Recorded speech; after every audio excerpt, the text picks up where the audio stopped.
I'd like to introduce Anna. Anna has a sibling with CF, and she's agreed to talk to us today about their relationship and your life in a CF family. Over to you, Anna.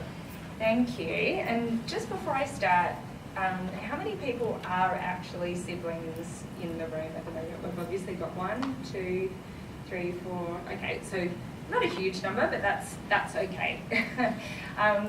Thank you all for being here, especially given there are a small number of siblings with CF who are actually here. That means there are so many other allies to us in the room. So thank you for that. Before I get to a really vulnerable place, because I have spent so much time talking about my sister's experience, but this is the first time I've spoken about mine. I need you guys to participate. Sorry, I've already started. Vulnerability is here. I need you to repeat 3 statements back at me. The first is, Anna, your parents are fantastic parents. Anna, your parents are fantastic parents. Anna, your sister is a legend. Anna, your sister is a legend. And this one you can be a bit more enthusiastic about, I think. Anna, all of your feelings are your truth and they are okay. Anna, all of your feelings are your truth and that's okay. Thank you. Hopefully you can hear me through my blubbering. As a child, there were many occasions when I wished that I had CF. I craved the one-to-one time that my sister had with my parents during physio appointments, treatments, private conversations, etc. I often felt invisible. I too received the blows of bad news that inevitably come with CF.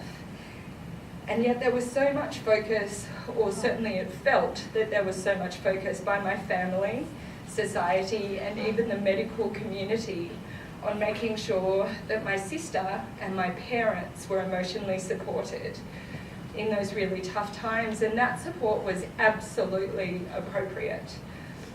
Yet the messages that I was receiving from all of these groups were, and I'm actually quoting verbatim here on a couple of occasions, "Aren't you lucky not to have CF? You won the genetic lottery. Your poor sister, your poor parents." And all of those statements are true, but where was I in all of that? I didn't, and I don't feel lucky to have a sister with CF. I may not have a double delta 508 mutation causing CF, but CF is a huge part of who I am. I wish it wasn't, but it is. My sister and my parents are unlucky, but so am I. So what are some of the things that I did to cope with this? I became the family comedian to try and lift the dark cloud that was so often looming. I was well known from a young age for doing silly walks and cracking jokes, and as a result of that was entirely misunderstood to be an extrovert.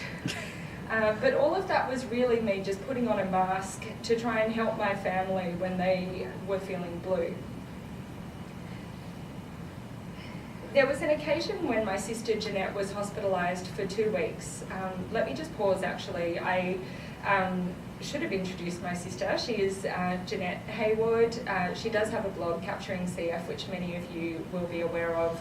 She's 35 and she is my best friend. And I should have started with that, my apologies. There was one occasion when Jeanette was hospitalised for about 2 weeks, and in my memory, I think she was roughly 10 and I would have been about 8. And that 2 weeks felt like an eternity. We were living on the North Shore of Sydney and she was at Westmead Kids, and the commute was a lot to juggle for my parents. And that meant that I could only really see her on weekends and possibly one afternoon a week. I missed her so much that I went into her room and borrowed her watch. That was a coping mechanism that made me feel close to her. And almost every day of that admission, my parents recognised that I was wearing my sister's watch, took it off me and chastised me for having stolen it. Looking back, and I kept it until the day that she returned home. They would take it away, I'd find it, put it back on, and the cycle went on until she came home. And I now recognise that that was separation anxiety and my way of dealing with that. Almost every friend with CF that my sister made growing up and as an adult died. And with each death, again, appropriately, there was plenty of support provided to my sister. But I too experienced those deaths. Jeanette and I are incredibly close, and friends of hers are friends of mine. And I may not have been the number one priority, but I needed someone to be providing me with more than the cold, hard facts of what was going on. I needed someone to be asking me how, whatever the event was making me feel. Here's the vulnerable part. A very chilling truth is that for every death and every funeral that I have attended, whether CF was the cause or whether it was something else entirely, I have felt like I was experiencing a dress rehearsal for my own sister's death. There are so many anecdotes I could share with you, which have caused pain over the last 30 odd years that I can remember, which I've largely had to deal with on my own, or at best in the wings, watching someone else's pain, seemingly more acute than my own. But that is a very dark hole, and one which I continue to work through with my own psychologists who are mine and who are there to help me. They have helped me with bouts of depression and anxiety, much of which I can directly link to cystic fibrosis. Now, if CF were a person standing here today, if I could personify CF, I would probably need to be restrained from beating her up. CF is female for me, I'm not sure about for others. Sometimes CF is bigger than me and sometimes I'm bigger than her. But she has beat me up on so many occasions. And I would have some choice words, certainly not appropriate for sharing in front of the Honourable Greg Hunt. But I'd also say this, CF, you have made me deeply compassionate. Sometimes to a flaw, I'm standing before you crying. But I love that about myself, and that is a quality that I am really trying very hard to nurture in my own children. CF, you have made me independent, creative, and for the most part, pretty resilient.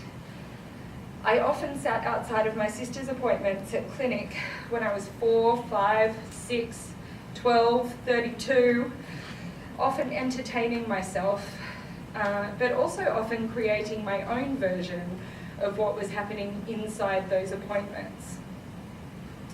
CF, you make me cry every time I hear Missy Higgins' The Sound of White, because that is the song that I have known for at least a decade that will be played at my sister's funeral for me, be that in 2 years, 10 years, or 20 years' time. Siblings, I see you.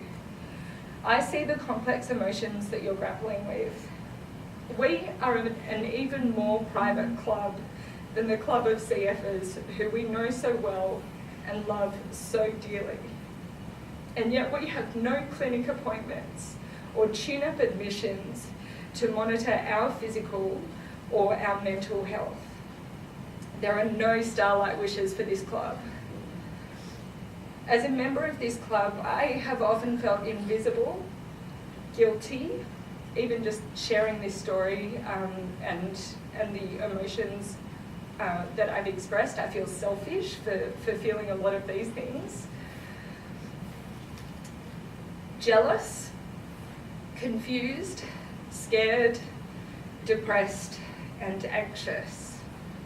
I have, of course, never wanted to be a part of this club. But we too are a club of superheroes. We love our families deeply and actively, even when we're scared and confused. And our families love us, and sometimes we just need to guide them on how they can better help us and help ourselves not to be so invisible. We need to not feel ashamed by our emotions. Sometimes the people that love us are temporarily blinded by caring for our brothers and our sisters. But if your parents and your siblings are anything like mine, then they adore us and they don't want us going at this alone. We are stoic, we are brave, and we are steadfast in our love and support of our families. And frankly, I think we deserve a round of applause.